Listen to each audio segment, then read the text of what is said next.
పాసమైలారం ఘటన దురదృష్టకరమని సీఎం రేవంత్ రెడ్డి అన్నారు.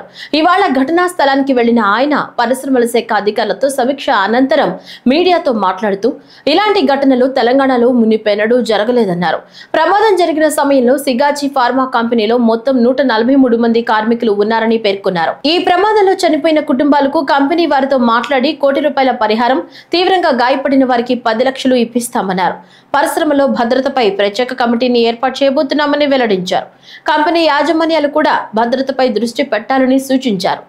బాధితుల పిల్లల చదువు బాధ్యతను ప్రభుత్వమే తీసుకుంటుందని, ఆయా కుటుంబాలను త్వరలోనే కలుస్తారని అన్నారు. చికిత్స విషయంలో ఎవరికి ఎలాంటి ఆందోళన అక్కర్లేదని, అంతా తెలంగాణ సర్కారే చూసుకుంటుందని సీఎం రేవంత్ రెడ్డి భరోసా ఇచ్చారు.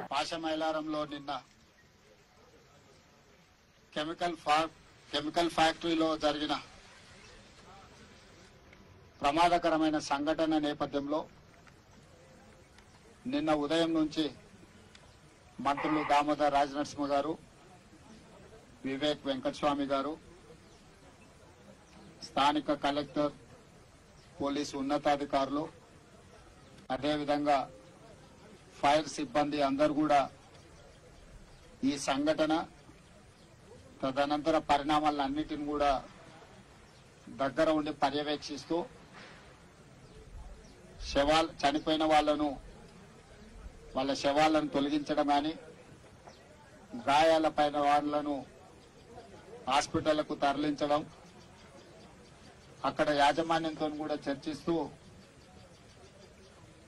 నష్ట నివారణ చర్యలకు పూర్తి స్థాయిలో ప్రభుత్వం చర్యలకు ఉపక్రమించింది. కానీ అక్కడ జరిగిన దురదృష్టకరమైన సంఘటన చాలా మంది ప్రాణాలను బలిగొన్నది. ఇది అత్యంత విషాదకరమైన సంఘటన. ఇప్పటి వరకు ఉమ్మడి రాష్ట్రంలో గాని, తెలంగాణ రాష్ట్రంలో గాని ఇన్ని ప్రాణాలను బలిగొన్న దుర్ఘటన జరగలేదు.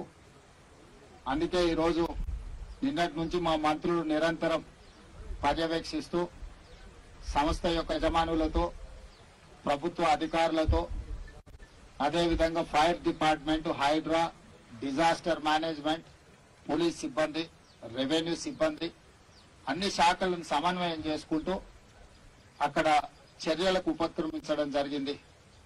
మంత్రుల పర్యవేక్షణతో పాటు ఈరోజు నేనే స్వయంగా ఇక్కడికి వచ్చి దుర్ఘటనను పరిశీలించి దీనికి సంబంధించిన వివరాలను సేకరించి దానికి సంబంధించిన ప్రభుత్వం తీసుకోవాల్సిన చర్యలను అన్నిటిని కూడా, ప్రభుత్వం చేపట్టవలసిన బాధ్యతను కూడా ఈరోజు అధికారులకు ఆదేశాలు ఇవ్వడం జరిగింది.